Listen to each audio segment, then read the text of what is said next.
Hi,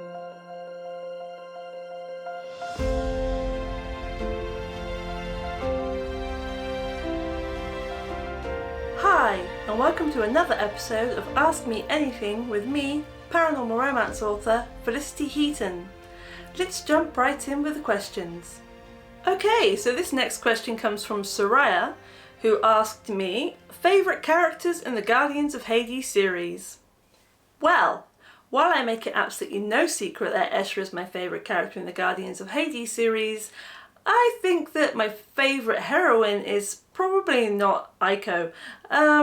Nothing against Aiko, I love her, but I kind of like the more fun heroines, so I probably lean more towards someone like Cassandra, because she's actually quite feisty and she knows her own mind and she doesn't take crap from anyone. I mean, she's a powerful witch and she knows it. And I mean, even the brothers can't really stand up to her. I mean, when she decides to move in, she just decides to move in. They don't get a choice.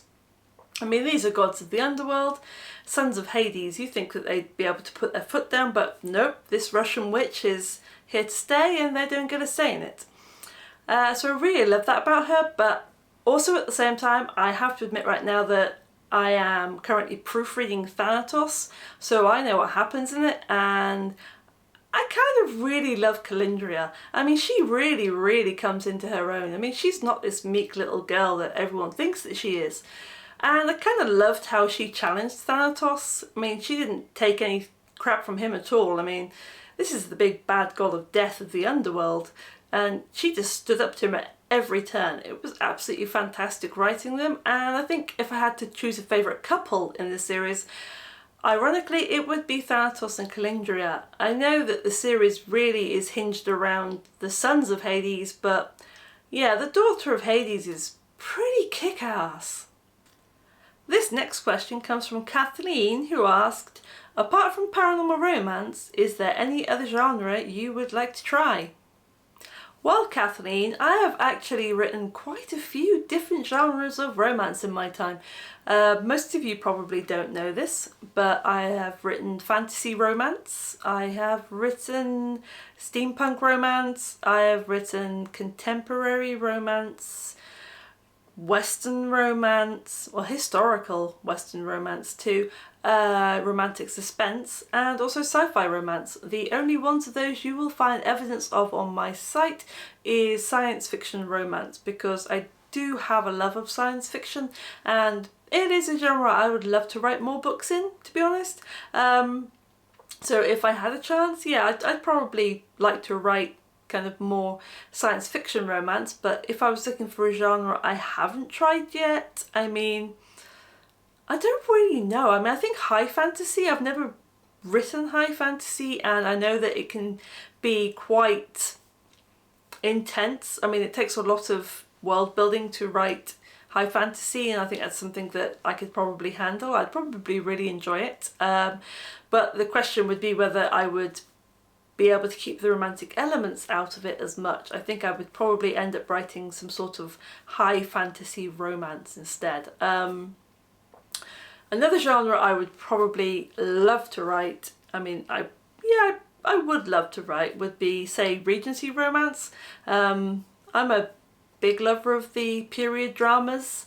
Classic romance novels are really my bag, and honestly, yeah, it'd be really exciting to kind of try my hand at Regency romance and see what I could come up with. But again, I don't know whether I'd end up getting bored or distracted and ending up with a Regency vampire romance. I mean, actually, I did once plan a Regency vampire romance, but the sheer level of research involved to write historical romance is just crazy. I mean, everybody who writes historical romance out there and kind of really goes for it with the research, I mean, kudos to you. I mean, I get to write paranormal romance. I make up the rules. I mean, there's hardly anything I have to research. It's just all make it up as you go along. It's fantastic. But yeah, I think probably it would be, if I could try a genre that I haven't written yet, so it's going to either be Regency romance, which would turn into Regency vampire romance, or something high fantasy. Alright then, this next question comes from Honey Suze. She asked me, which is your favourite book character? Well, it's really no secret. I mean, I think you probably already know the answer to this question, and that is Vale.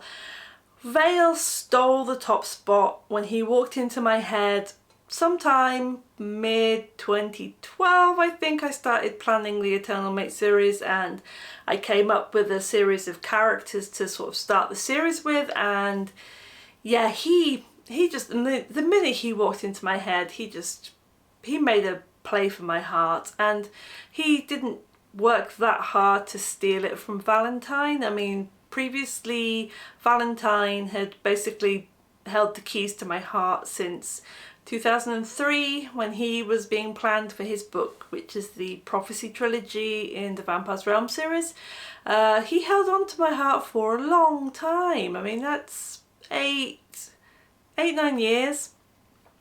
But the minute Vale came along, it was just love. I mean, yeah, he stole my heart, and yeah, he won't give it back. So he's my favourite favourite character I've ever written.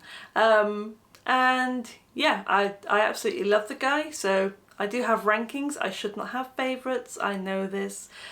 But I think all authors secretly have their favourite characters, and my favourite would be Vale, followed by Escher from the Guardians of Hades series, and then followed by Valentine from the Vampire's Realm series, and in fourth place would probably be Fury from the Eternal Mate series. I'm not saying that I have a thing for the crazy ones, but I think I do have a thing for the crazy ones. Vale, Escher and Fury are all very damaged heroes. I mean, they're darker than black, and I love that about them. I mean, I'm gonna put that out there right now. I don't know whether it's because they're fixer-uppers, someone that I can help mend, but yeah, I kind of love the dark, crazy ones, and yeah, like these four most of all, with Vale coming out top. Okay, this question comes from Cassandra, who asked me, what made you decide to write books in a series style as opposed to mainly standalone stories? For example, Eternal Mates is a series and takes place within a specific realm/world. Well, Cassandra, the answer to that really lies in world building. I love world building. I like to get deep into a world and discover all of its secrets and think about the history of all the different species that live in it and kind of how they interact and kind of the hierarchies and their behaviours and languages and all their little traditions that they have, and kind of how they, if they have any beef with each other, you know, because of like previous wars and stuff like that. So because I love researching and thinking up all of those things, that I end up building worlds that I don't really want to leave. So for me, writing in a series is a fantastic way of remaining in that world and getting to explore it even more and uncovering more about this world. And I also really love writing worlds with a lot of characters, and I feel that when you write books with lots of characters in it, you're going to end up with characters that you want to know more about. You kind of start pairing people off, and you want to know their story and if they get together, and you know, or maybe they don't get together, or maybe they hate each other. You know, why do they hate each other? You get to explore all this for the series, and it's just so much fun to write them that I don't really like to kind of write standalone books anymore. I mean, I think most of my standalone books are, with the exception of Love Immortal and Blood and Snow and Vampire for Christmas, I mean there's a few of them, but books like Ascension and Forbidden Blood, I had actually planned them to be a series, but they never really took off. They never got the interest that I really wanted for them that would make them viable for me to continue writing them as a series. So yeah, if they ever picked up again, I'd probably go back and finish them off as a series, which is what I had always intended to do. So yeah, I think in reality I've always written series. I mean, I've written so few standalones, and that's because I love reading series myself, and I like getting invested in the world, and I feel like you can do that with a series. You can explore it and discover all the different facets of it and reveal little bits here and there, and kind of like build a really big story kind of that's behind the scenes. It's like chugging along. I mean, whether that's something like in the Eternal Mate series, where we're having this slow rise of the antagonist hunter organization Archangel, and we're kind of revealing piece by piece that the machinations behind the scene aren't all noble. I mean, there's a facade, and they say that they're kind of protecting humans from only the dangerous non-humans, the immortals, but in reality there's like another kind of thing happening behind the scenes, and I get to reveal that soon, and that's quite exciting.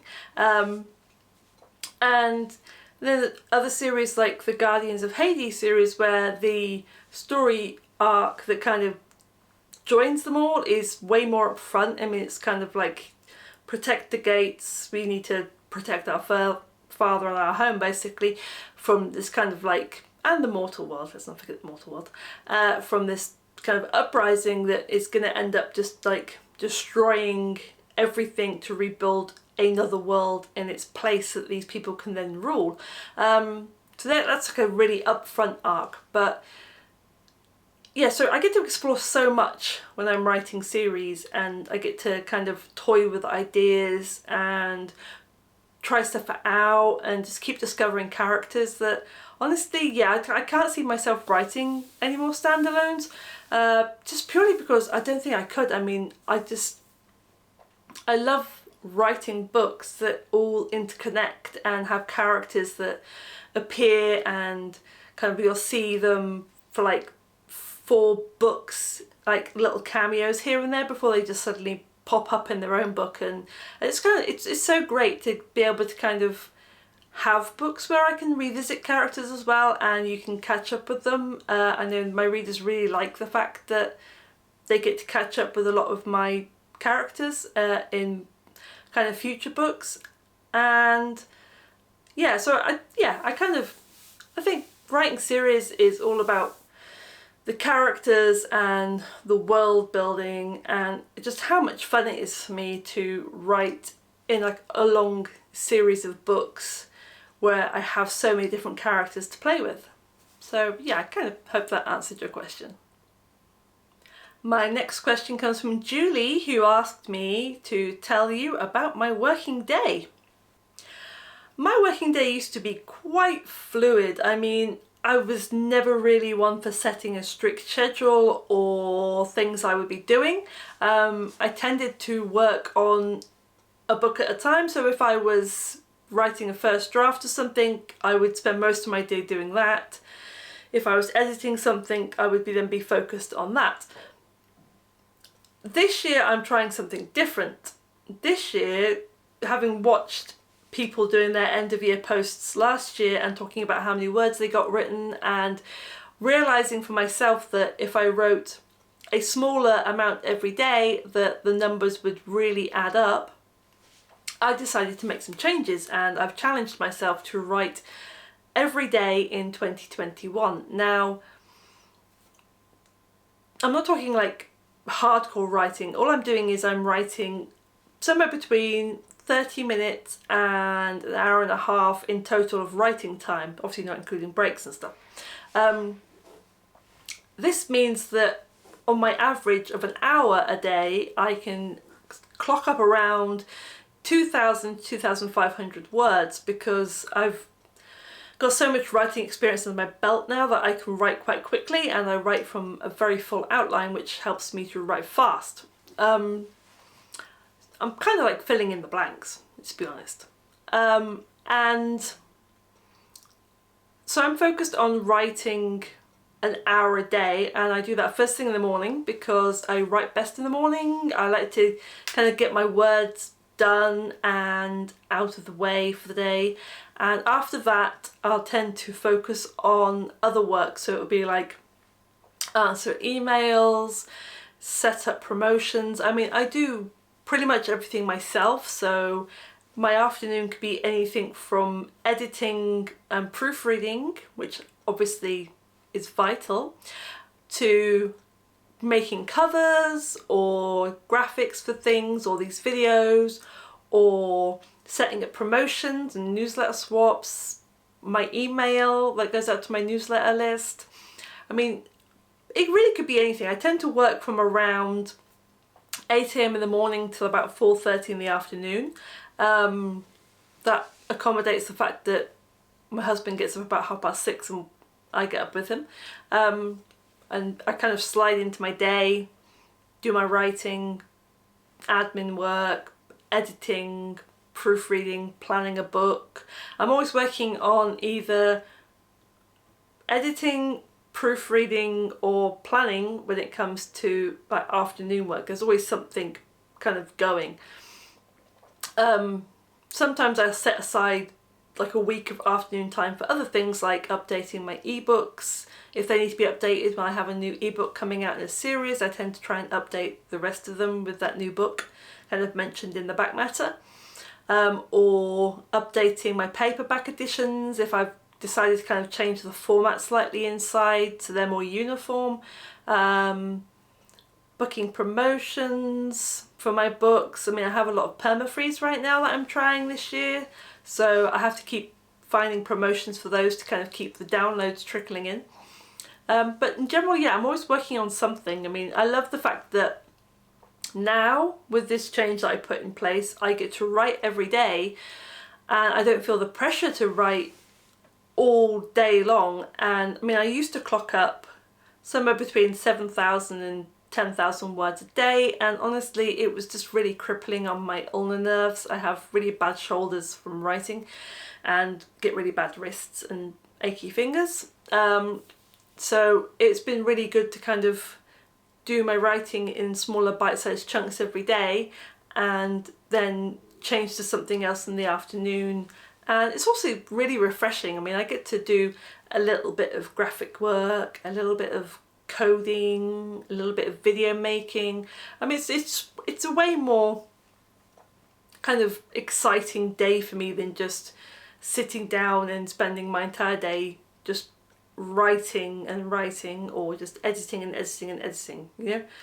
Splitting it up has just been so much more productive for me. As case in point is the fact that I think last year and the year before that I managed to clock up around 400,000 to 450,000 words a year in my books, and this year my productivity is just off the charts. I mean, I'm more focused and bringing in longer days. I've been struggling for years to find that kind of work ethic, and this year I just kind of nailed it out of the blue just by challenging myself to write every day. I'm kind of keeping timetables as well as, like, you know, what I'm doing every day as well, which I think encourages me to kind of work longer and not slack off.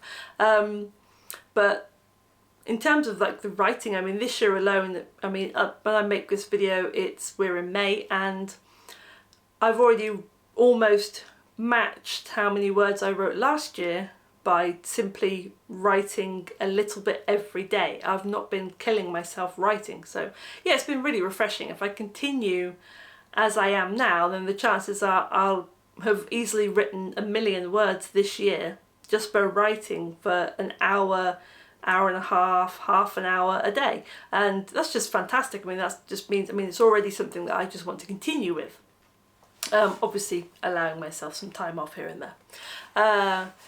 But yeah, so for the most part, yeah, my day is now pretty set in stone. I mean, I wake up, get relaxed, you know, get dressed, get my write on, then I some admin work, emails, that sort of thing, and then I'll be working on like proofreading or editing or planning a book or doing some online courses to kind of learn new stuff, or, you know, scheduling social media stuff. I mean, it's a whole multitude of things I do in the afternoon. It's always really busy, and yeah, that's kind of my day now is write, admin, hopefully do some editing, proofreading, planning, and then kind of like, it's a whole mishmash in the afternoon of everything that I do, because I pretty much do everything myself. So yeah, I hope that answers your question. If you have any questions you'd like me to answer in a future episode of Ask Me Anything, then drop them in the comments below, or head on over to my Facebook fan club group where you can connect with other readers like you and with me.